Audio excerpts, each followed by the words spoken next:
identified as the #1 terrorist organization in the world is not Al-Qaeda or not Taliban, but it is the LTTE.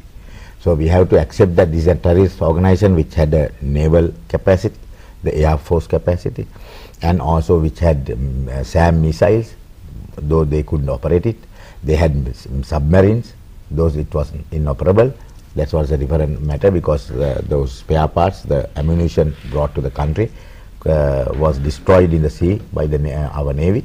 That's why it didn't come to the country, otherwise they would have operated all this equipment. So that kind of terrorism, that the people were under that military fist, only that they were living. So we liberated the East earlier, and we started the development of East. This is the first time after independence of Sri Lanka, for the after 60 years, that there was development programs in the East. So now now they are producing the highest, I think, yield of paddy production in the East. And also the development, you yourself must go to East and see on your own eyes. You can never see that kind of development in any part of the country. So much of development. So what we did for the development when I became the minister, we had a crash program of training the youth of the area, the East, the Tamil, the Muslim and the Sinhalese, according to their ethnic ratio. We brought them to the ICTAD and we trained them from the mason to the project manager. And we supplied 700 people to handle the projects, the projects of their own area, to build their roads, to do the construction, to manage the projects, manage the construction, all those things, everything was provided. And also we took over all most of the rehabilitation were given. Honorable Basil Rajapaksa was giving all the actually projects to the government sector, because you know why? Then there is no tender procedure. Tender procedure itself will take about 6 months. So you can reduce that 6 months. They immediately handed over the construction to the SCC, to the SDNCC and the CCB, all these three. We were spearheading the construction work, and you can see a massive construction, roads, houses and all other infrastructure to the people of the East.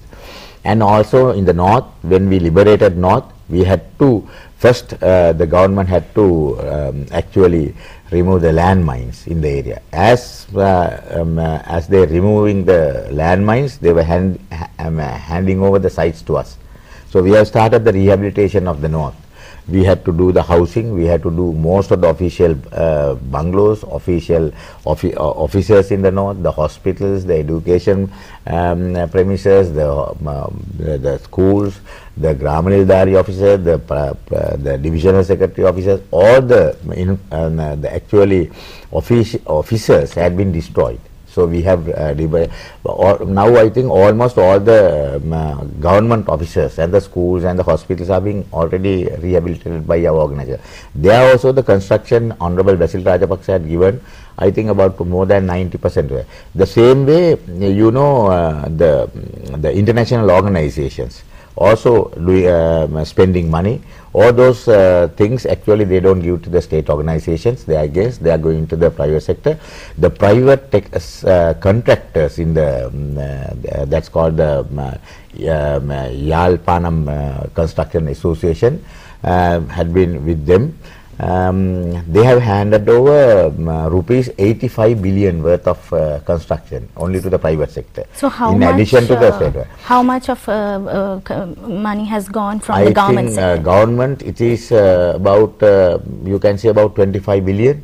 So actually over 100 billion construction is taking place in the North. So you can understand what kind of a construction boom in the North itself. Yes, we are speaking to Honorable Minister Dr. Rajitha Senarathne, Minister of Construction and Engineering Services. We just touched upon the process of development that is unraveling in the North and East in the context of construction, and what sort of investment has gone in there after crushing a brutal terrorist organization and demining, and also in the process of rehabilitation. We also spoke how when the minister took over some of the portfolios, especially the State Engineering Corporation, when it was was running at a loss, how he also managed to revive them and also keep steady progress, and how his corporations won awards, including the ISO. We also touched on the special agreement, that historical agreement that was signed with the international construction company that has the ability to take Sri Lanka to the international construction market, popularizing Sri Lanka and bringing in more revenue. So we will take a short break and be back with you soon. Hi Pooja. Roshan! Where are you? Take a guess. It's like you're right here. I'm in space.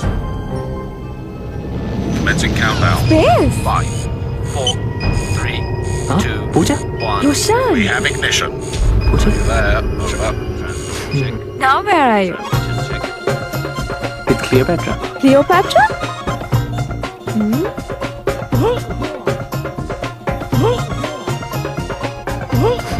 Now where are you? And by Jupiter, we'll have Hail Caesar. Hail.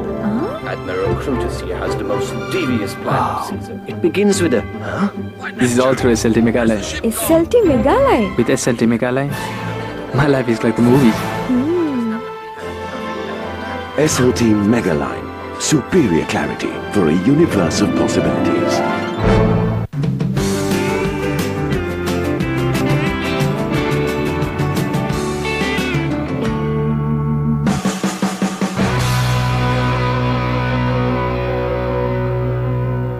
Come with me.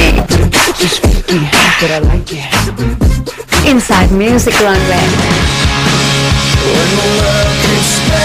Music. Music. Music. It's your show. Call us. Join me Devashri on Music Runway 6 to 7 p.m. every weekday only on Prime TV.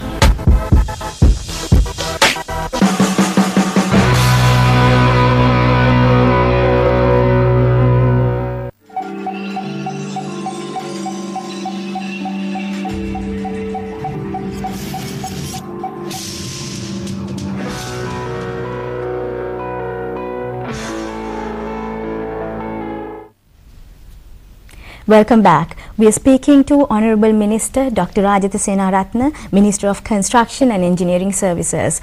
And we want to touch upon a crucial fact we just touched before the discussion. Sri Lanka, as he said, won a war against the most brutal terrorist organization, and we almost achieved the near impossible task. And there was super coordination between the teams, but after that, something very sad and unfortunate has happened, and we see that the ex-army commander is fighting against his own commander-in-chief. So, Minister, what are your opinions on this? Now there are so many people who claim, the credit for the victory of the battle, right? I will just give you one document. Now this is the Wall Street Journal. You all understand better than me the value of Wall Street Journal. This is one of the, I think we can say, the number one, actually the very high standard journal, the Wall Street Journal. Is, I think the Wall Street Journal is being read by all the state leaders in most of the countries, and most of the university academics and scientists, they who give the analytical articles who write to the Wall Street Journal. This is how they analyze the situation in this country, the victory. This is actually, they publish this. This is the Wall Street Journal editorial.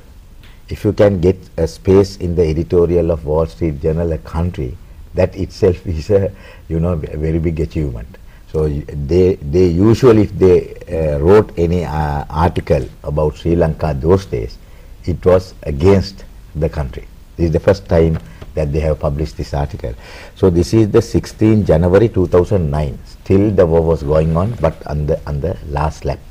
There they say, for all those who are